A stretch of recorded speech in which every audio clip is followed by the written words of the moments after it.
know the purpose for it. Event is starting. All right, well, it looks like we're live. Look at that. You may have to refresh that. May I see the outline? You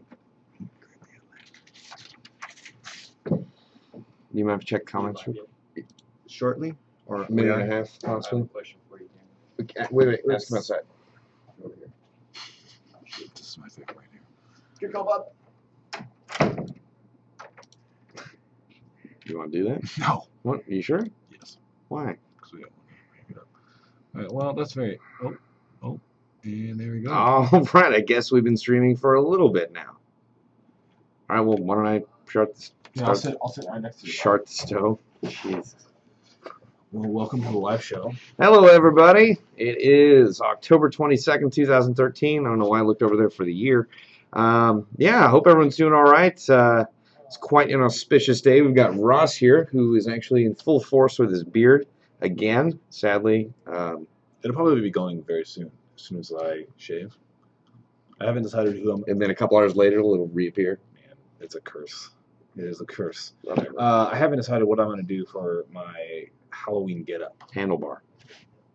You know, I had one, and then I wore that for Irene, and it was my moment of glory.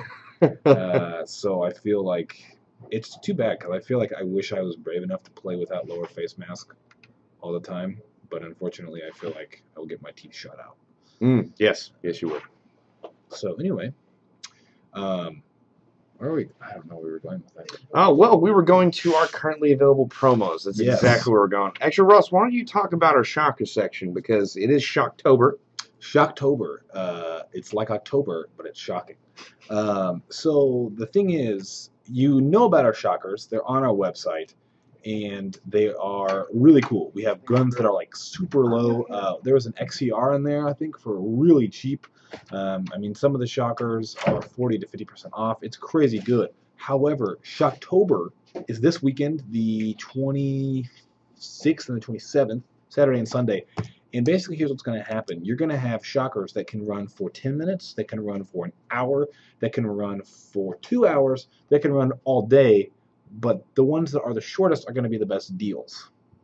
So you're going to have shockers that are like 50% off that run for 30 minutes. So the more you check it, the better chance you're going to have that you're going to get a smoking good deal. Shocktober. I was tuning out for most of that. You know, I hope our audience doesn't do that, because then they're going to miss out on some crazy good deals. This is what I have to work with. I'm like, hey, Bob, I need a project done. And he's like, What?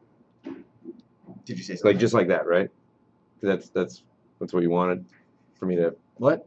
Yeah, it's just like that. Thank you See, for that act. That's anyway, I'm going to turn it over to Daniel, because he's going to sit here. All right, I'm going to kind of reiterate what Ross just mentioned. The fact is that this weekend we are going to have some very special shockers going up that are going to be discounted anywhere from 20 to 50% off. And they're going to go up randomly. So I highly suggest, if you've got some free time, or if you don't, get on our shocker section and check that out, because there are going to be some stuff that goes up there that are going to be ridiculous. So you're going to want to get on that. All of our shockers are going to have these cool little countdown timers on there to show you how much time is left in that deal. And once it's gone, it is gone. So I also want to just send, just let LO Lobster Biscuit, LOLster Biscuit, you're very welcome. That was the first time I got a request to sign something with my left hand. So I tried my best. You can tell my handwriting that was already crappy is quite a bit crappier. Anyway, all right, so we also have a currently available coupon code that is getting extended. We had the special 20 off daily coupon code that gets you 20% off. You just type in 20 off daily, or I believe you can use that in a walk-in store as well. I believe so, yes. You Yeah. can definitely use that in store. So you can use our 20% off coupon code, and you can get $8.95 flat rate shipping. It's pretty ridiculous. So you can actually still use that. It's being extended for a little bit, but it could end in any day. So if you really like that deal and you didn't have enough funds to take advantage of it just yet, you're probably going to want to take advantage of it now while the deal is still going on. I see we got a question about what guns are going to be there during Shocktober. We can't tell you because that kind of ruins the fun. But we will be slowly leaking out some information in the next few days. But definitely the weekend, stay tuned to that Shocker website too. Something else I want to let you guys know of, if you guys are on the East Coast and near our GI Tactical store, there's an event going at True, and I believe it's going to be like a zombie-themed game this weekend. So if you guys are on the East Coast, zombie games are always fun. Happy Halloween to everybody too. So that should be pretty fun as well. For those of you who don't know, Tactical Response Unleashed is an indoor CQB field. It's actually, they train for a variety of different things there, including martial arts, honestly enough.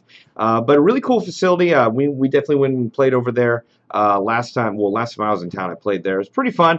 And I'm curious to see how they're going to do the zombie games, because zombie games I like a lot because they scare the crap out of me. Yeah, so who doesn't like to shoot zombies? I don't like shooting zombies. Yeah, true. Yeah. Good one on you. The other thing too, also if you are on the East Coast, our GI Tactical store is doing another promotion. If you make a purchase at GI Tactical up until 31st, you will have a chance to win a $500 shopping spree. That's a lot of airsoft stuff and a lot of tactical gear. So if you guys aren't in the East Coast, definitely stop by the GI Tactical store. A lot of great guys there, plenty of guns and gears and everything else you guys need. Well, actually, I just want to answer a really quick question. Red Eagle Rangers, do you know if the WE SMG8 gas blowback airsoft gun will fit in the Pantag USA 1000 D Cordura MP7 drop leg holster? Said that pretty fast. That was impressive. Thank you. I appreciate that. We actually don't know if it fits in there. That's probably something we're going to go play test. I'm sorry I couldn't give you a better answer right now, but want to answer that real quick. Now, we do have a mystery box going live this Thursday. It's called the Mini Battlestar Mystery Box, I believe version 13. That's going to be 13 version for this year. Now, it's got a lot of different stuff in it that's all really cool. It's got Lancer Tactical Polymer AKs. It does have the M15A4, which has the 3-round burst feature, which is awesome. Also, there's an RM4 in there. There's a Chris Vector. Looks like there's an Umarex Tavor and an Umarex G36C. So all really great guns for a mystery box. And if what I remember is correct, you're actually all of the products or all of the items that are in the mystery box are not below the price, which is pretty ridiculous. So yeah, mystery boxes are always great. You're always going to either at least go even or most likely get something better than what you're paying for. So those things always sell out extremely quickly. I believe Thursday at 5 p.m. PST, I believe. So if you guys are interested in that, make sure you have your refresh page button ready. wow, we are getting spammed with D's. That's a lot of D's. There's a lot of D's. Is that D for Daniel? That's D for Daniel, right? That's what it's got. Yeah. Okay. APO addresses. Bob, why don't you guys ship to APO addresses? We are actually revamping our shipping policy to different locations, so I will actually make a note of that and make sure that gets sent up to the higher ups. Guns. We do have guns. We'll throw in a Q&A here every now and again, but why don't you start with the M15A4, Daniel, since you have actually played with this recently?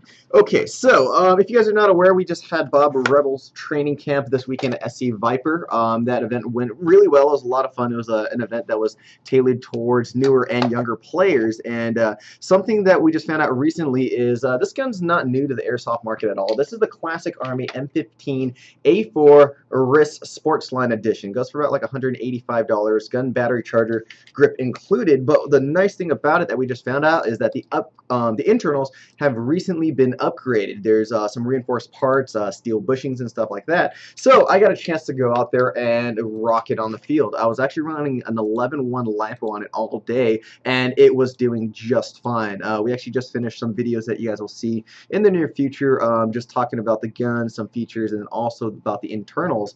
But this gun was just really solid. One thing I was really happy with was the stock barrel bucking and hop-up unit. My shots were dead on almost every single time. I was using G&G .28s at the time, but otherwise it was pretty solid. Yeah, I gotta say, the first AG I ever got starting into airsoft was a Classic Army. One of the things that I was really upset with when I first got the gun was that it was so heavy. So the fact that not only Classic Army has come out their guns again, they've also re-engineered the gearbox is kind of a plus for me. And I gotta tell you, when I held this was much lighter than I expected, while at the same time, it feels like metal because it is metal. But also, it feels pretty solid. And correct me if I'm wrong, Daniel. I mean, your impression, do you think this is a pretty solid gun? Oh, no, I totally use this again if I could. So yeah. I was really happy. I actually used it. I went back to SC on Sunday as well well, just to play on my own time, and it was a lot of fun to use. Yeah, I was kind of jealous. I actually didn't notice you were using this until I saw the footage afterward. I wasn't really paying attention to what gun you were rocking, but after having seen it perform, I kind of want to try this out. Yeah, we'll see. Yeah. So it's cool. We're definitely going to have a video going live on the internals of this very soon. Hopefully we're going to have an overview with you along with the gameplay footage going live as well. So, you know, check this out on our website, AirsoftGI.com. This is a Classic Army M15A4. Definitely something to look out for, especially if you are looking for an M4 style airsoft gun. Now we've got a lot of other stuff coming up. Do you want to do the GK? Yes, I'm going to pull that out right now. So... We'll try to get to the shout-outs later, guys. So, Battlefield 4 has, well, I guess it's going to be released soon. The beta has been played, at least by myself and Daniel, who's an avid Battlefield 3 and 4 player. And one of the more popular guns in the game is this is the GK5C for Airsoft. We're kind of excited about it. It's a really cool-looking gun. Honestly, when we got the production sample in, it was a lot heavier than this, so I'm really excited that they've toned down the weight a lot. My first impression on it is that when you pull the charging handle back and release the bolt, pretty satisfying clang. Would you agree, Daniel? I would absolutely agree. Yes. Now, really cool looking gun in my mind, just because right out of the box you're going to get stuff. A lot of features that are pretty awesome. Like, you get this removable rail covers. You definitely have this spot where you can, I believe, put it in a pressure switch. But yeah, have a side folding stock, an extendable stock. You get rails on top. Definitely a lot of cool features that one would want in an assault rifle right out of the box. So I don't really have too many negative opinions about this gun. And one of the more interesting things I know about it or realize about it is that the trigger guard is actually enlarged, I believe, to allow the use of thicker gloves because this was designed for a cold climate. So pretty awesome gun, and I think it'll be much more popular and ubiquitous on the airsoft battlefield once Battlefield 4 gets going proper. Daniel, your thoughts? I like that it's green. That's my first thought. Good to go. How many of you guys actually play Battlefield out there? For me, I mean, this gun, I kind of knew what it was, and I've seen it out there, but I think Battlefield 4 is definitely going to put it on the map a little bit more. Yes, yeah. I know there are multiple versions of this gun in Battlefield 4 coming out, which is going to be kind of cool and unique, and so I was glad to see Battlefield give this gun a little bit more attention, and that it rightfully deserves. Definitely, I believe it's based off the AK5C. I don't know too much about the real steel version. I believe that's correct. And again, I could be wrong as well, but I believe this gun is in use by the Swedish Army. Could be wrong on that. I know Ricard from Sweden was actually giving this gun the once over when he was here. I should have asked him about that while he was here. But yeah, really cool gun. I really like the waffle mag that comes with it. But yeah, be on the lookout for this on AirsoftGI.com. I think it's already up there, isn't it? Yes, it actually just went up on our website, I think, like a day or two ago. So if you guys are interested, check it out. I believe it also does use M4 mags. Why don't we test that out really quick? Since I don't know what M4 mag. Yep. Oh yeah, good to go. Normal STANAG M4 mags too, which is kind of cool. So a unique gun, does got rails, and STANAG mags is always nice to use. That is pretty solid. And also, the front foregrip is actually really comfortable, which maybe a selling point for some is definitely a selling point for me. So yeah, that's awesome. That is super cool. So yeah, look forward to this on our website. Really quick, SJ Wilkins. Bob, why don't you add me on Battlelog? I've been waiting for like 5 months. Sadly, I've reached my friend limit. I can only have 100 friends. I kind of basically added everyone on once they found out Bob the Axeman was me. So yeah, I'm sorry, can't do it yet. Hopefully they'll raise the limit. Yeah. I did see that Greg Spartan is going to London for Battlefield 4, and I just have to say I am super, super jealous. So why would you go to London for Battlefield 4? Because he can. It's for what was it? I think the Showdown event or something like that. Like it's big because they're it's gonna be cool. Wow, I'm jealous. Very jealous. Get some bangers and mash. So the next gun I think I'm very excited to talk about, and I think we should bring that one out. Really? Yes. You want to put this over there, please? Yes, sir. Thank you. So this was a gun, if you want to talk about Irene really quick. What's up, Jeremiah? All right, so Daniel and I, along with Predator 2 Ross and Predator 1 Josh, we're at Irene, Operation Irene at Fort Knox, Kentucky, and we were actually the sniper element for our platoon. More specifically, Josh was the sniper for our platoon, and we were basically just his supporting fellas, so to speak. Now, this is, I believe, a GR25 with a Polar Star Fusion engine put into it by our lead tech, Aaron Moore. Now, he's done a couple other things. I believe this has an Orga barrel. Yes, wide bore barrel. Wide bore barrel. Mm-hmm. Now, I believe that's so that you actually get, I guess, like a seam of air around the BB that forces it out. That's exactly how Josh explained it to me while I was not really paying attention. Now, obviously, there's a lot of other, aesthetic features on here. Like you do have the ladder rail covers. You do have the AFG, which Josh, thought he wasn't going to use as much, but ended up using quite a bit. Yep. We do have the stock.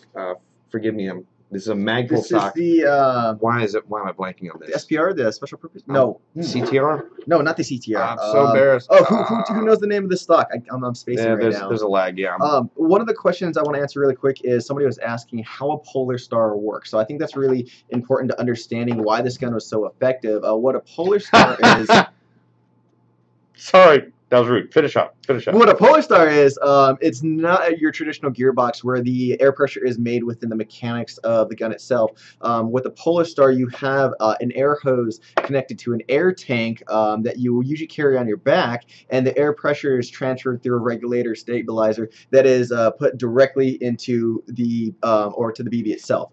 And so because of that, it's an extremely reliable system. It provides flexibility. You can change the FPS much easier on the fly, and so for a sniper setup, it is ideal. And so especially with the Orga barrel, you do lose some of the air pressure because it is a wider bore, but that's not a big deal because you have an air tank. And so that's one of the things, and that's what this air hose is. If you guys are not familiar with the Polar Stars, PRS stock. Thank you very much. Thank you, Spark. Yes. And so Josh, the other thing we did to it was our technicians R-hopped it as well. So in my mind, we upgraded it with almost every technology available to Airsoft to make a BB fly as far as possible. And me and Josh did a comparison. I have an M4 length barrel with a Miracle barrel, works great. This thing was outranging it by like, I'd say 30 to 40%. It was nuts. It was crazy. Josh is actually throwing in his 2 cents on here. And yes, Josh, bangers and mash. That's the first thing I had. I can throw haggis out there. Unless you got anything else, you can put it in. But yeah, no, this is definitely very effective. It's almost like a work of art because you're right. Our techs really put everything they could into it to make it as effective as possible. And Josh rocked with this thing, as I'm sure you can attest, Daniel. So yeah, a really great gun, really effective. You definitely have to be, one of those folks that wants to, fight with a Polar Star to use this. I for one, like feedback in my guns, so I wasn't as excited about this, but when I got behind this and finally fired it, the range is immense. Yeah. Also, one other thing we didn't mention, there's a Blue Force Gear sling on here. These are great slings. Blue Force Gear makes great products, which we do carry at AirsoftGI.com. I use one of their chest rigs. Absolutely love it. Yeah, you actually used one this weekend as well. Yes, it's my new chest rig. It's the, I believe, 10-speed M4 chest rig by Blue Force Gear. The whole chest rig is like lighter than my dump pouch. It's nuts. It's super lightweight, so I love it. That is funny. Yes. Shoot, where was that shout-out request? Can't find it. Anyway, actually, why don't you tell a few more stories about your experience watching Josh use this at Irene? I think one of my favorite stories was at the very beginning of the entire event, we were tasked with defending an embassy, and it's like this 3-story building, lots of stairs and rooms and places to hide in, and so we were supposed to just hold the building. And so I'm down with Ross in like the 1st and 2nd story waiting for people to attack and defend it, and we see people out there, but they're so far away, we can't shoot them with our normal AEGs. And so we're there for like 20-30 minutes, taking care of our objective, and it's just like really boring, and we're like, all right, let's go upstairs, see how Bob and Josh are doing. And I was like, okay, so hey, that's what's going on. Maybe we should go, see if we can do something more useful. And I was like, hey, Josh, how you doing? I was like, oh yeah, I already shot like, 8-9 guys. No big deal. What are you talking about? There's nobody here. Is like, that's why there's nobody attacking the embassy. Josh has been shooting all of them. Just smoking fools. Yeah, exactly. So that was a really cool moment. I think the other cool moment too is when you and Josh were held up into the firehouse, this big red building, and just sniping away, and our team progressively started moving up. Me and Ross scouted ahead, found another rooftop to get into. We went like 2-3 blocks away, climbed this monster of a building, got to the rooftop, found it was a great vantage point, and we're like, we need Josh at this position now. So we came back and found a way to get them safely into that building, got him up there, and he started wasting more fools, and then we ran out of BBs. Yeah, that's essentially when the op ended for us. As we got up to that really good spot, Josh started using the rest of his magazines available to him. Once we found out we left the BBs back in the staging area, I was crestfallen because I was supposed to carry the BBs, and basically got up there. And as we were looking around, Josh was out of ammo, so we just had my AK-47 left.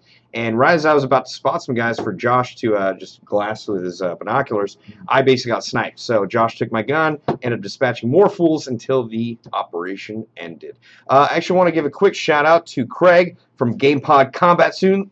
Oh, wow. Greg from GamePod Combat Zone. Thank you for showing up. Great to have you on the live show. And even better to have played at your field. Yeah. Oh, Joshua was using 4 O's, by the way, so that's one of Yes. the reasons why he had so much accuracy and consistency. And I think for me, you know, playing Airsoft, I never really use scopes because the BBs don't go that far and they're not accurate. This guy needs a scope because it's that far and it's that accurate. So that was really, really cool. Yeah, and he didn't even have it up to the limit that you could have at the game, which I can't remember was. I think 3.3 joules. It was either the 3.3 max joules or 3.6. Yeah, it was right around there. And Yeah. he was nice about it. It was like 3. He said he was on 3.0. Yeah. So I mean, it was lower than maybe even like maximum, you know, and he could have pushed it to its absolute limit, but it wasn't even necessary. And what was really crazy for me is I thought we were eventually going to be engaged by, or that we were going to engage an enemy sniper. There was no, you know, sniper counter sniper battles going back and forth. The only snipers we could see was Josh. Mm-hmm. So he had definitely the range of the field, which is pretty amazing, and definitely dealt a lot of damage. Yes, so definitely. Oh, one more sniper story that was a lot of fun. I actually was not involved in this one at all, but I was dead, and I was coming back from being respawned, and I'm just listening to the radio chatter between Bob, Ross, and Josh, and Ross is like, oh, I'm pinned down. There's a guy in the 2nd-story building, 3rd window on the left, and Josh was like, okay, I see him. Yeah, he's gone. He's like not going to be a problem anymore. And just like the radio chatter was just like super cool that you know, Ross called out the bad guy and Josh, you know, all the way across. I think it was a soccer field, just took him out. Yeah. That was really, really nuts. Oh man. Well, we're going to try and get to some of these questions as we move on through the live show. Danny, do you want to put this over there? Yes. We want to answer some questions, or we'll keep going through this stuff. Sure. We will answer some question. Any info on future retail stores? No, we actually did put out a graphic, I believe a few months ago, about possible locations for our next GI retail store. I believe those locations were in the state of New York or in the state of Texas. But you can be rest assured, when we get plans finalized, we will shout that to the high heavens. All right. Monkey Ninja 22. Let's remove that. Good call. All right, Bob, since you like sniping, what are your thoughts on DMRs? It's really weird because for me, sniping has almost always revolved around a bolt action. So to see Josh snipe with something semi-auto was a bit odd for me, but to be honest, in an urban environment, so effective. So, you know, if I was sniping just because I would find more enjoyment out of it, I would probably go with a gas bolt action sniper rifle. But as far as effectiveness goes, I do not doubt the effectiveness of Josh's Polar Star because, I mean, what are you going to believe, me or your own eyes? And I saw it with my own eyes, so it was pretty awesome. Have you read the story about Burget 12? I have read some of the story. I'm curious. I actually kind of want to look into more video from the previous Burgets because I've only seen a little bit of it and it all looks awesome. Ben Patton, Polar Star equals expensive crap. It's not necessarily well, I guess it is kind of expensive. It's expensive. It's certainly not crap. I personally don't believe in Polar Stars because I like feedback, but that's really just a stylistic issue. I recognize that Polar Stars are ridiculously effective. They're also incredibly reliable and consistent. So if you are going, if you want accurate shots that are also very precise, as in you're not going to get much deviation, a Polar Star is what you're going to want to get. Daniel, your thoughts on that? No, yeah, I think Polar Stars are absolutely amazing in terms of just like strictly performance on the airsoft field. Polar Stars are hard to top. Right now I'm still rocking an AG. If I had access to a Polar Star, I totally would use one. But I mean, some people don't like using the air tank that you have to carry around, which I understand. I mean, that's some extra weight that you have to carry. But I know a lot of guys that use Polar Stars, and they're quick and mobile, and that's not a problem at all either. So I mean, it's personal preference. They are more expensive, but if you can afford it, I would highly recommend it. Actually, someone just said some Bob and Josh sitting in a tree. SNIPING. That's pretty good, Jeremiah. That's pretty much what happened all last week. That is pretty good. That was. I'll have to put that on a shirt or something. Wow, that's weird. Let's see if there are any good questions we can go. A lot of shout outs. A lot of shout outs. Maybe when we get, wow, God, the comments just stop and they go boom, boom, boom, boom, boom, boom. So it's hard for us to get through all this. We're trying to sort through them a little bit right now. Mm. Well, we can talk about this if you guys want. We got some new backpacks from Condor coming in. This is the Outrider pack, if I remember correctly. And Bobby, you were saying that you were kind of familiar with this. You know, this does not go to any molly, so it's not really designed for a tactical vest, but more of kind of like a backpack. Well, there's molly on the back. Oh, there's molly on the back, but what I'm saying is you can't molly onto a vest, oh, so it's no, not like a really. hydration carrier or anything like that too. But I mean, kind of a pretty simple backpack. You said you were working with something similar to this. Yeah, you know, I got an LBX backpack a while back. Actually, I take it back. It was LBT. Whew, what was I thinking? And it looks similar to this. I mean, I can't say it's the exact same thing because there's two completely different companies. But the setup for that backpack is similar to this in that it's a small, not necessarily completely tactical backpack, but you still have the Velcro, or excuse me, not the Velcro, the molly on front. And I like that how they have the molly set up here. It's not too much, not overly too little. Which sounds counterintuitive. It does have an outside pouch, which is really nice because you're going to want to be able to get that quickly. It's just kind of, you know, it's all the basics, what you need, and kind of nothing more. The good part about this is that when you open up the front panel, or at least the front pouch, you do have a mesh liner on the inside. You do have a lot of different pouches for calculators, phones, pens, or otherwise things. Actually, also a lot of notebooks. So, and you also have a little ring here for your keys. So overall, you know, the internals on this backpack, that sounds weird saying internals on a backpack. Was it shimmed properly? Stop. You know, this backpack is a really good setup. I don't know how much this is going to go for on our website. Hopefully, you know, a really affordable price. This is a really, you know, well put together backpack by Condor, so I got to give him credit for that. Yeah, this is pretty cool. I'm hoping I might actually get one, actually, so we'll see. Been actually running out of backpacks recently. So I think the other thing that we want to just mention really quick, correct me if I'm wrong, but I believe this is the foliage ATEX. Foliage. Foliage ATEX. Foliage? Yes. So I mean, this, you know, kind of matches. This is FG ATEX, foliage green, if you will. And this is AU. I believe that stands for Arid and Urban. I could be wrong. This is AU ATEX. That's FG ATEX. I like this more than my Desert ones or AU ones because it most closely resembles the camouflage that the Rebels wore in Return of the Jedi, Star Wars Return of the Jedi, Episode 6. Oh, that's so true. On the forest moon of Endor. It wasn't on Endor. It was the forest moon of Endor. So I always fell in love with ATAX just for that specific nerdy reason. I'm probably going to be purchasing a set of the pants because I already own an actual blouse BDU. But yeah, these are great pants. They work really well in a lot of different green environments, so I think it's pretty awesome.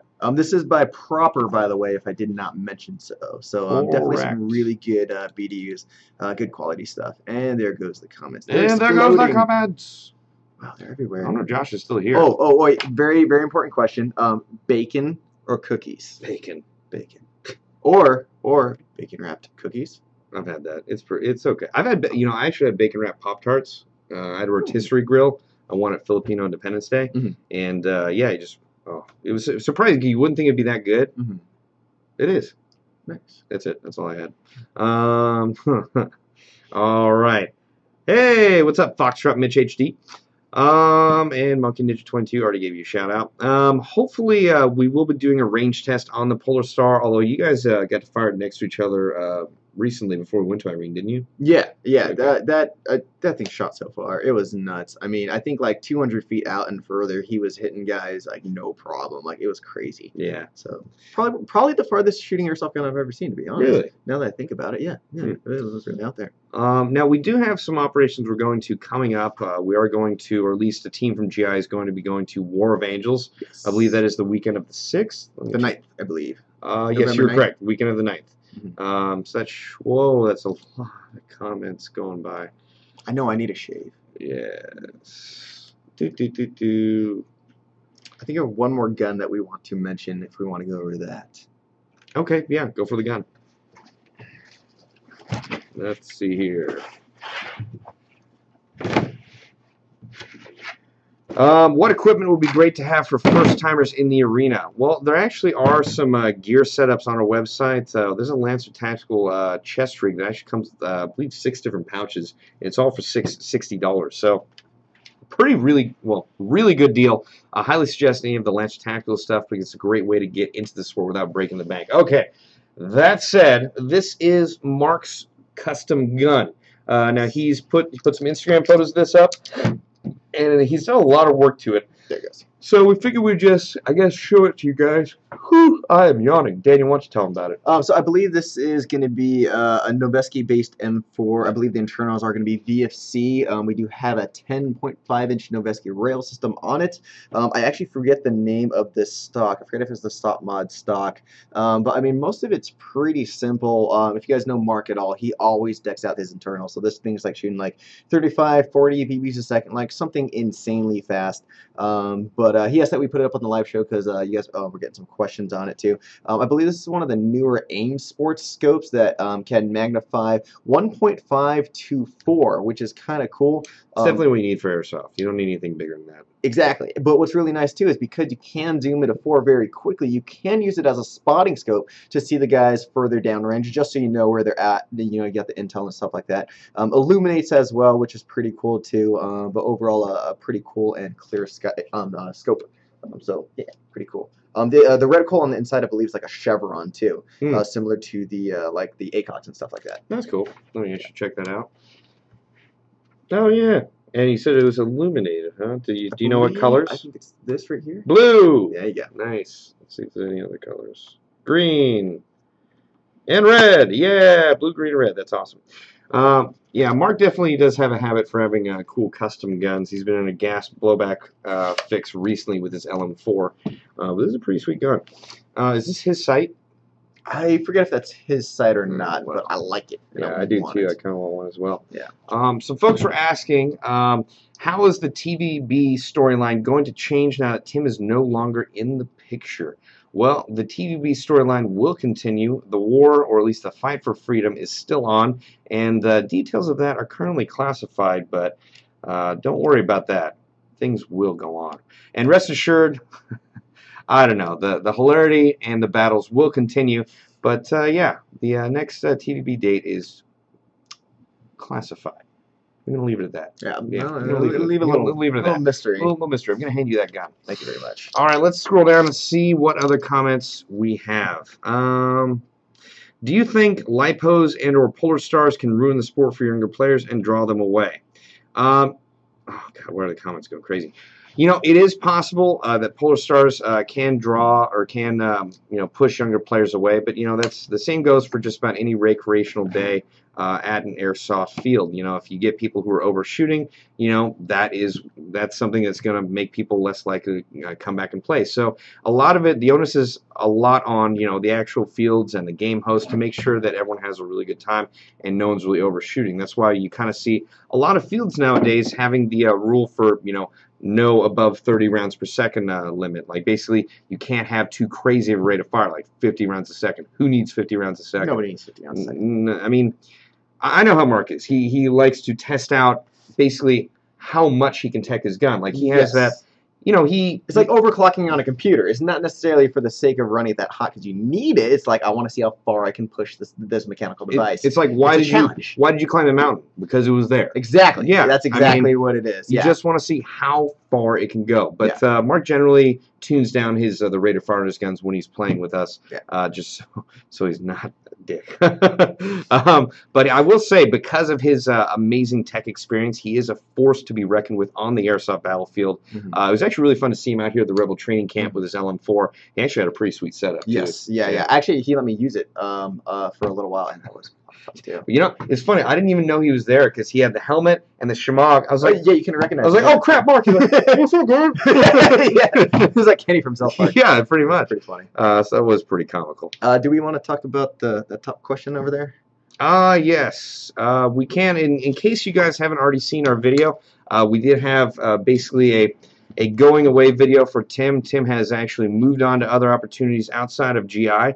We were just answering a question, did Tim leave GI? Tim has moved on to other opportunities. To be honest, I, for one, I'm really sad to see him go. I love that guy. He's one of my best friends. But to be honest, I'm really happy for him. He's moving on with his life and moving on to other opportunities. And, we've had Tim for quite a while now. We've had him for 7 years, pretty much almost right out of high school. So, we're really happy we've had so much time with him as we did. And, he's had such a great impact on all of us here at Airsoft GI. I mean, Daniel, you were a customer here before you started working here, weren't you? Yes. If you guys don't know, I've been playing Airsoft for a long time, so I've always been a big fan of Bob and Tim. And honestly, I was a fanboy. I'm not gonna lie. I'd watch all the GI TV episodes and all the bloopers and all that stuff. So I remember my first day of work. I come into the office, and who do I see sitting at the desk 5 feet away? It's Tim, and I'm just like, oh my God, it's Tim.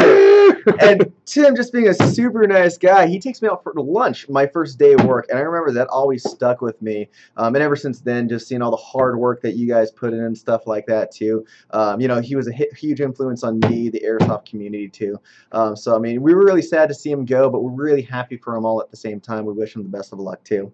I'm really glad that I've been able to work with Airsoft GI, and so I'm lucky enough to start helping out the marketing team a little bit more. And in no way am I going to try to replace Tim, that giant that he was in the airsoft industry. But I'm really glad that I can help out as best I can. Technically, you are half Asian as well. That is true. So this fact is true. Yes. Yes. And I'm going to stop there. Okay. Yeah. Good talk. But Tim is no longer with the company, but we are happy to see him go, and we do wish him the best of luck. Absolutely. And, if you did watch the front end of that video where we were thanking Tim for him leaving, Tim and I are not pregnant yet. So we are going to work on that together, though. And if you've ever seen the Arnold Schwarzenegger movie Junior, there is a way. It's going to happen. We will find it. Yes. Okay. All right, that's it. Let's see what. Oh wow, I just changed the size. Let's see if we can refresh the questions, and we can try to answer your questions. I think the most one of the common questions. I think the fans have been extremely supportive. We see a lot of people saying, "Oh, we wish Tim the best of luck," and we know he appreciates it. We appreciate it. Oh, there goes all the comments. We just received, let's see, that was almost 100 comments in. Okay, so we're going to try to catch up with the questions and comments you guys have. As Bob mentioned, the Bob versus Tim or the Airsoft GI sponsored games will continue. The storyline will continue, but the details are classified, so don't worry about that in the least. That's going to be quite all right. I want to answer this question because it's not really a question, it's a statement. Jacob Ouellette, you could buy a real Mosin Nagant for the price of the Airsoft one. WTF? That's true.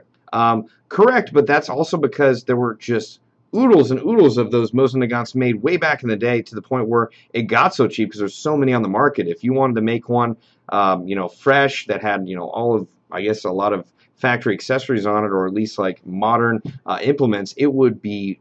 The price would just be through the roof. The reason they're so affordable is there's just so many. They're flooded in the market, and that's essentially it. But I don't know. This is like a common comment where it's like, "Oh, I could just buy that," blah blah blah. But well, the thing is, you can't just shoot your friends with that and not go to jail. Yeah. So that's definitely true. But if you want an airsoft Mosin Nagant, you can go out to the airsoft field and play with. Yeah, you might have to spend a little bit more, but it is what it is. Yeah. If you want to be able to war game, that's where you have to pay for it. But also, I like the fact that they look new. They look like they're fresh out of a movie set almost. So it's a pretty cool piece. Yeah. I'm actually, if I get my hands on one, I really want to try sniping with it. So, I know the real ones kick really hard. Yeah, the real Mosin Nagant. If you don't put it, if you don't shoulder it properly, it can break your collarbone. Yeah.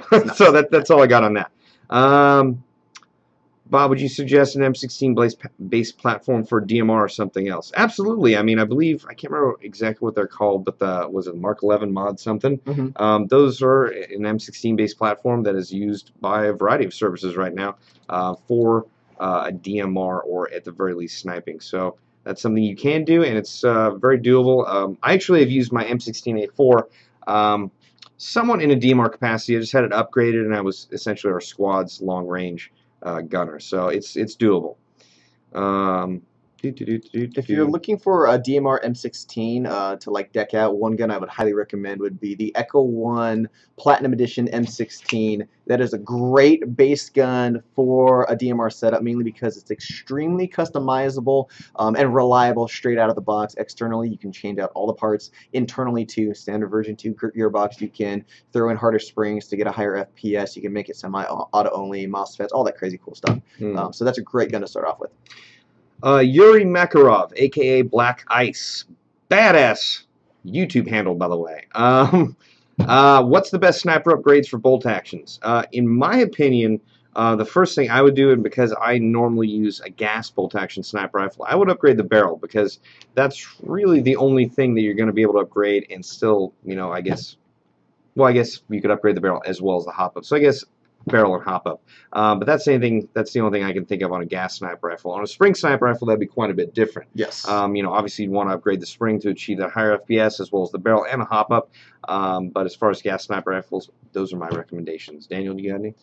Yeah, depending on what sniper rifle you're going to be working with, for example, like the JG Bar 10, one of the most upgradable airsoft sniper rifle on the market, you can leave it at the normal 400 FPS that it shoots out of the box, but if you upgrade to, let's say, a Type R barrel, a better bucking, and a better hop-up unit, more specifically, there's a DangerWorks hop-up arm lever. Oh, that's right, yeah. That will provide a really efficient and really reliable backspin on the BB that will give you a crazy amount of range without even having to jump your FPS up.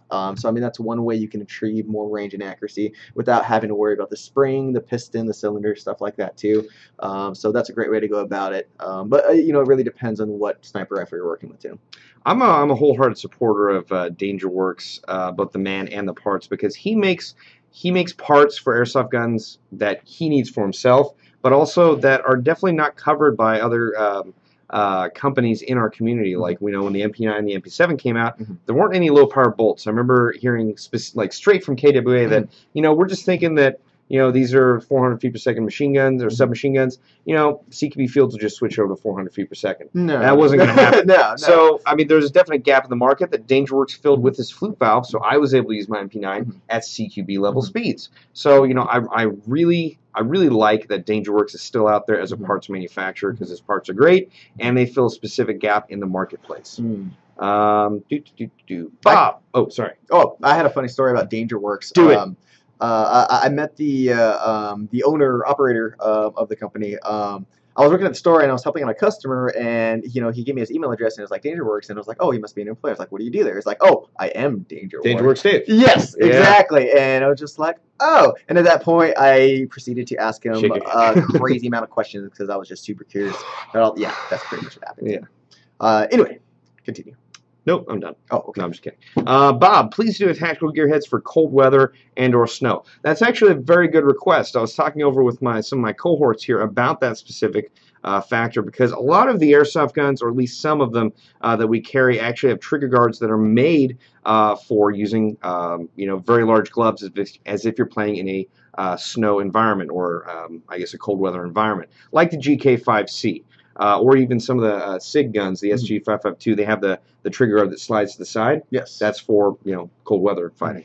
So yeah, I'll work on doing that. We actually have some more tactical gear heads coming up related to Operation Irene, which obviously Daniel and I, Ross and Josh, just got back from. So those tactical gear heads are going to go up first, but I will add that cold weather snow loadout to my tactical gear heads list. Honestly, I kind of want to go play airsoft in cold weather or snow to revise whatever I would use, just so it's not like lame. Yeah. Like maybe I'll just go to Canada one day. Oh, I've always wanted to go to Canada. I've done that before. Oh, really? Yeah, just picked up and be like, I'm going to Canada. Oh, nice. 22-hour road trip. Oh. Yeah. Those are amazing. LA from here to Vancouver. Totally worth it. Yeah. You know, back in the day, McDonald's actually are different in Canada than they are here in America. Their fries actually still taste like meat. Because there's a thing in because of health laws in America, you can't fry your fries in beef tallow. So, but up there you still can. Okay. So an ounce of fries is actually equivalent to the fat and calorie content of a burger. So you have an ounce of fries, it's like eating a burger. Does it taste like a burger? It tastes like meat. Oh, it does. Yeah, it's delicious. Interesting. Quite. Let's see what else we got. Yeah, pretty much any Swedish rifle is winter ready. Thank you, Spartan. That's about right. What were we going to say, Daniel? Somebody requested to see this. I'm Absolutely. just going to hold it up for them. Pretty. Now, this gun was based off of, or at least right after Zero Dark 30. We as a company all kind of went out to see that, and our tech department put this together to look similar to the guns used in Zero Dark 30, and this paint job was done by Jason, who's currently at our East Coast store. He got as close as he could at home to the paint jobs there. Obviously, it's not, you know, the full deal, but I will say the gun is set up pretty well. I really like the hybrid sight. And obviously this pack box up front. Really cool gun. I'm really excited about this. I wish we got to take this out and use it. It definitely needs to get that whole battle-worn look. Yes, yeah, definitely. We could be part of making that happen. Yeah, we could do that. Yeah, we could do that. For the sake for of marketing purposes. Marketing purposes. Marketing purposes. Yes. This is fun. I want to answer one of the questions. Somebody asked, how did I end up working at Airsoft GI? Playing Airsoft for the last 10 years. I've always been shopping at Airsoft GI. It's always been one of my favorite companies. And then one of my friends that played with me all the time, we'd go to the store, we'd shop, we'd buy all the stuff that we always needed. And there was a sign that said, now hiring. And so being obsessed with the hobby for such a long time, he went, hey, Daniel, you know a lot about Airsoft. You should go apply. And I kind of brushed him off for like a month. And eventually I was like, all right, man, shut up. I'm going to apply.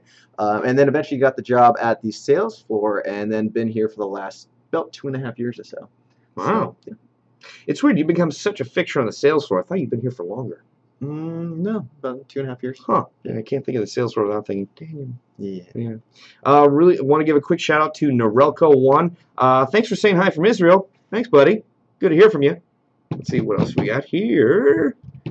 Where's the GK5C? We just moved it. It's behind the... Do you want to grab it again? I can grab it again. Yeah, we got 17 minutes. Why not? Yep. All right. That's Spartan. Yeah. LOL for marketing purposes, like when Andrew built the SWAT rifle. You probably can't see that, but yeah, this gun, Andrew just checked out an LM4 and then put some custom stuff on it, put it by his desk, and we're like, oh, what's that for? He's like, you know, desk ornament. We're like, you can't just do that. Good Lord. But it looks good, so hopefully we can sell it as a custom. All right, once again, the GK5C as requested. What is your guys' favorite inexpensive gun? Ooh, that's a good question. I've got one. Hey, apparently you're on there asking questions. What? Imposter, says Bob the X-Man. For shame, sir. It happens. It just says Bob Axeman. So that's first sign of an imposter. What is your favorite inexpensive gun? Then I'll tell you. Favorite inexpensive gun? I had a chance to use the Lancer Tactical Mark 18 at Tac City, and that thing was great because it was super, super lightweight. So that thing was like only $96, but I was kicking butt with it. Solid. Yeah, that was pretty good. So that one's fun. If not, the G&G Combat Machines are some of my favorites too, just because they're very affordable, but there's a lot of different options, black, tan, rail systems, no rail systems, stuff like that too. So probably those two. I'm actually going to list two guns that I'm sure you wouldn't expect. One I haven't used yet, but I'm probably going to purchase because I really want one badly. It's the Goblin Deuce. Oh. You know that double shotgun?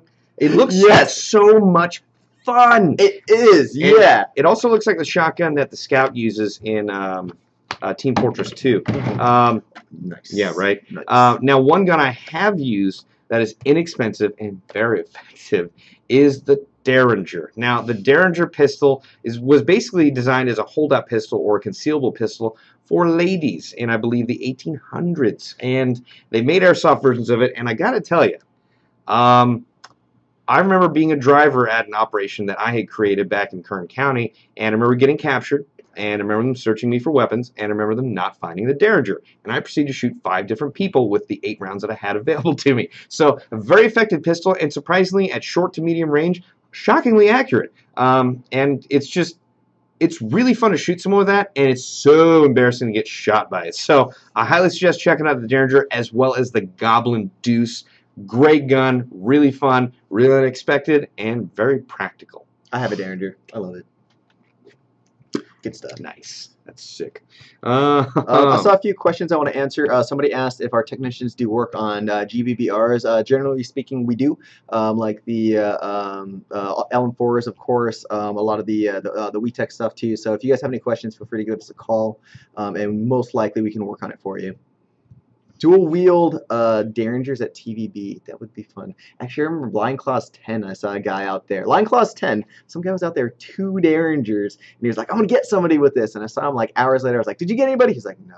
Oh, man. You know, I like to quad-wield the Goblin Deuces because I could go pop, pop, pop, pop, drop, pop, pop, Oh. pop, pop.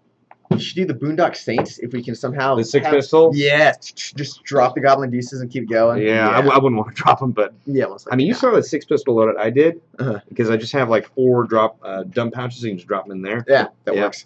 Yeah. I feel like a mustache just entered the room. Oh, hey, Ross. Oh, that's what. Okay. Yeah. Here's a project. Secret Service extremely low profile loadout would be a fun project. It absolutely would, Spartan. I want to tell you a really funny Secret Service story about my mom meeting some Secret Service agents at the White House. I cannot say it on the live show because it may violate our community standards. But I'll tell you in person. It's a real fun story. Basically concerns the armament that the Secret Service uses. It's actually a really interesting set of armament, but I can't say it on the live show. All right. We are running out of time, so we're going to keep continuing our Q&A session. See if we can get the questions to refresh. Yeah, questions. It just does it on its own, huh? Yeah, usually, but we'll see. Bob, where'd you get the hybrid on the Zero Dark 30 gun? Actually, I'm not sure. We were selling hybrid sights for a little while. I'm not sure where we got them. Yeah, we still sell them. We still have them. Like the UTG is one of my favorites. That's right. Yes, it's like $80, but what's nice about it is it comes with the magnifier and the mount already attached with it, so you don't have to like buy the two separate like some of them you do. So that's kind of nice. Yes, that is awesome. Ooh, a double action revolver. That's pretty cool. Russian Spetsnaz loadout? Spetsnaz would be cool. I definitely want to get some legitimate Russian camo in my own personal inventory. I know Ricard from Sweden is all into Russian gear, so tempting.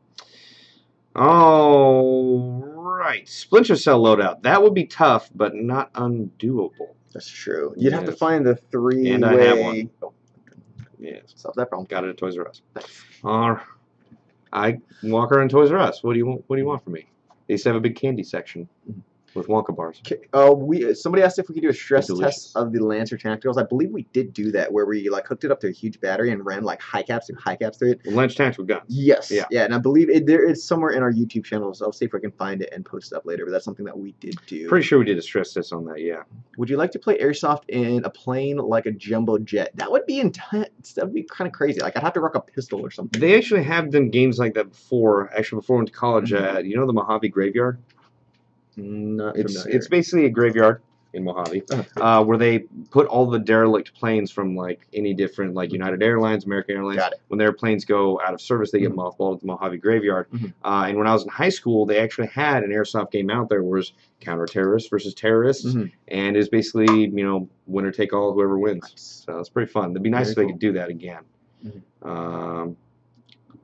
Can I get an FMG4 pre-made in the walk-in store? Daniel, want to field that one? For the FMG4s, if we have the parts available, most of the time they'll already be pre-made. What you guys see in stock on our website is what's already made and good to go. If something's out of stock, that usually means we are waiting on a part or two, so we can rebuild them. You could always request and see if we have the parts available, but usually if it's out of stock, it just means we can't make it at the time. But feel free to call in or ask anyway. We'll see if we can do it anyway. This is actually a really good question by Bob Axeman. What is so good about metal guns? I'm a beginner. Don't laugh, please. We're not laughing. We understand. Actually, Daniel, why don't you go first? Well, metal obviously is going to be more reliable and more durable than a polymer or a plastic, but the downside with metal is it's heavier and generally speaking it's more expensive as well. If you are a beginner, there is nothing wrong starting with a polymer or a plastic gun. There's also a difference between the ABS plastic and the polymer that a lot of companies use. ABS plastic can sometimes fracture and crack, where polymer is generally speaking more reliable. When it sees stress, it will flex instead of crack or fracture. Like our G4 series or the G&G combat machines, if you guys have seen the really old video with Tim, he dropped the G4, and it's a polymer body gun, from 10 feet up from the ceiling, and it hit the ground really hard, and it was fine. He picked it up and did it again, and once again it held up. So that would be the main difference between the two. In my mind, when it comes to picking out a gun, one of the best things, or one of the most important things I think of before even the body, is the internal quality.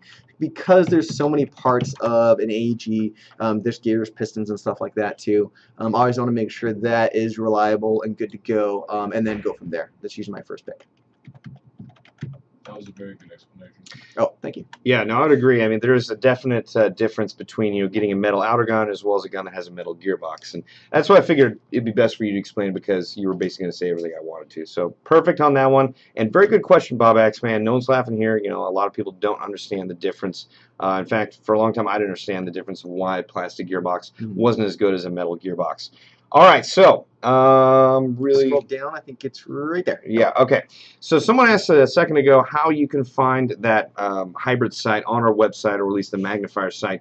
You basically are going to go to AirsoftGI.com, go to the search bar, and type in magnifier. That is going to give you the site without the magnifier. What are you going to try? You can copy the URL and link it if we can in the comment, and they can click them. Oh no. Okay, never mind. Okay, we're being told we can't do that. All right. My bad. You just can't get to the house. So essentially go to AirsoftGI.com, type in magnifier, and hit search, and you will find that. Well, whew. Guys, Mark's gun is really cool. It is cool. I wish I could just turn the camera around so we could see what you were doing, because I was tempted to do that. Okay, Ross does not approve. All right. But I feel like we should explain it. A SWAT loadout would be pretty cool, especially since we have that SWAT LM4 already made. In fact, it looks just like the AR-15 from the movie SWAT. So I love the movie. yeah, me too. It's fun. Yeah. Oh, cool, Jay. I was just gonna say that. Oh man. Okay. Do you feel me? Yeah, I feel you. Gotta love Samuel L. Wow, it Jackson. felt like I was there. Yeah, you should. That's my acting. Okay. Bob. Do SOCOM Gear M9 magazines fit in the KJ Works M9? No, they do not. The SOCOM Gear M9 magazines will work with the SOCOM Gear M9 and the WeTech M9, but not the KJW or the KWAs. Nick Meyer, once again, if you're trying to find that hybrid site, go on AirsoftGI.com and type in magnifier, and you will get a variety of different hybrid sites we have on the website. Okay. Bob and Daniel, what are your thoughts on the WE SMG8? I think it's a cool gun. It's going to be, an affordable gas blowback rifle. It has a fun, not fun, it has a good kick to it. I like rocking gas blowback submachine guns and rifles on semi-auto. So when I was using it at the range when we first got it, I loaded up the mag, filled it up with the green gas, and just It had a really good kick, much more profound than an AEG or anything like that too.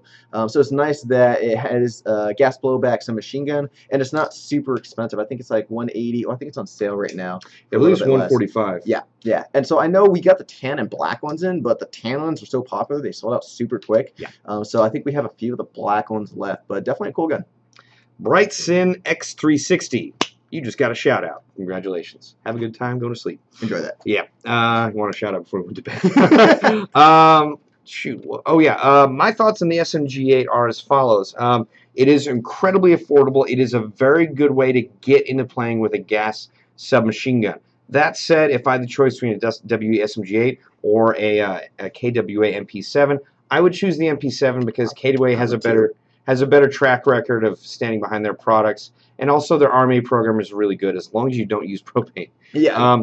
The downside though is that the MP7 is a lot more expensive, and I had this realization while I was filming Tactical Gearheads that you can literally buy two SMG8s for about $30–35 more than the MP7. So you can dual wield, but at the same time, like if you just wanted a gun that was going to last you a couple of years and you were just going to kit it out to the extreme, go for the MP7.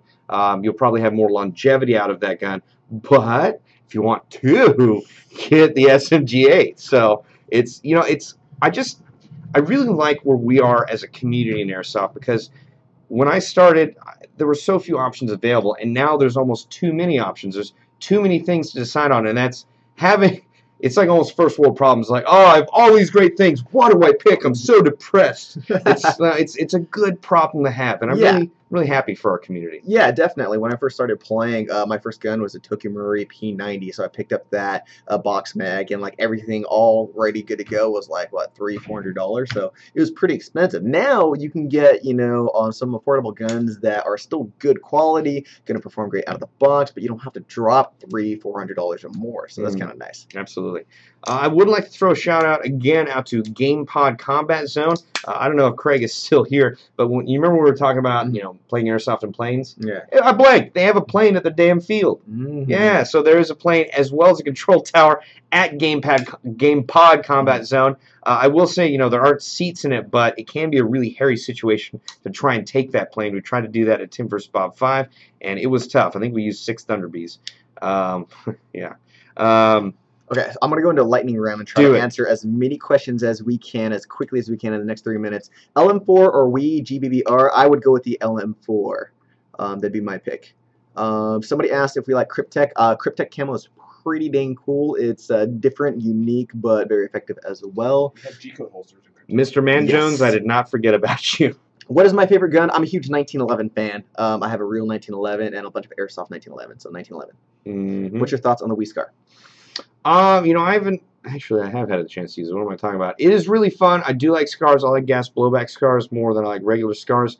The only thing I'm a bit hesitant about is the magazines. You know, I haven't had the time to field test them to see how long they last or how much of the gas they retain for the entire magazine. You know, I think it's a really fun gun to shoot. I was shocked at how accurate it was right out of the box. Nice. But I honestly haven't had the full time to play test it like I have the LM4. We definitely put the LM4 through a lot more and varied tests. So I'd like to do that before I give my full thoughts on it. But I will say I had a really fun time firing it, and I was surprised how accurate it was. And I would like to take it out to SC Village again to have a full-on game. For fun factor, it's a great gun. Yep. Please say hi to me. Hi, Michael. Bob, do you still play Xbox? Absolutely. Mine is still in Virginia. Oh, why did you bring your Xbox to Virginia? Well, because when I was there for a month and a half, I wanted something to do on my downtime. Okay, totally. But then when I left, you know, I wanted to leave it for the other managers that were going to stay out there. So I was like, that's fine, because I was supposed to go back, but then things got crazy, and so it's still out there. This guy's thoughtful enough to leave his Xbox for other people to use. That was okay, because I had my PC to play Battlefield 3, except I'm getting the blue screen of death right now. So yes, I'm actually about to go get it repaired right now, and hopefully it will be good to go before Tuesday for Battlefield 4. If you guys play, you guys are awesome. Yeah, I think I'm going to turn my graphics down below and then just really just get a graphics card at the end of November. Yeah. It's so pretty. So pretty. Yeah. I think I'm going to have Mark I'm going to give him last. Foxtrot Mitch HD. Thoughts on G36? Michael Mercer. I like G36s. I have a KWA G36C, and dang, I've had that thing for a long time. That thing's pretty solid. Still working. Gamer tag. I don't even know what my gamer tag is for Xbox. I would keep that on the DL. How can I talk so fast? Very carefully. Actually, I want to throw a shout out to Airsoft Delta Squad 100. These are gentlemen I talked to on our customer service lines, and they're very fun to talk to. Nick Meyer, what's up? What G4 is better, the Eagle or the Blazing Hog? Performance-wise, they're actually the same. Internals are the same crane stock. The barrel on the Eagle is a little longer. I like the Blazing Hog, though. That's my thing. I personally like the Blazing Hog a little bit better. The look, and I am, you know, more aggressive and kind of run up quick. So all my guns, like the longest gun I have is a standard M4 length or shorter, even for outdoor games. PC specs, that'd take way too long. Way too long. Bob, is there a helmet with a built-in visor so you can just flip it down? I saw it at the big sale. There is a helmet with a built-in visor so you can just flip it down. I actually almost pooped in my pants when I saw it because my nerd science started tingling when I saw it. I've just been waiting for one for a long time. The really, I guess, the fly in the ointment, so to speak, is the fact that the visor does not actually protect you against BBs. It is for cosmetic uses only. And as far as cosmetic purposes, it rocks! I gotta tell you, if I was going to shoot a sci-fi video or even like a mildly futuristic video with guns and stuff in it, I would use that helmet with the visor. I'm pointing over here because it's right over here. So great helmets for cosmetic use only.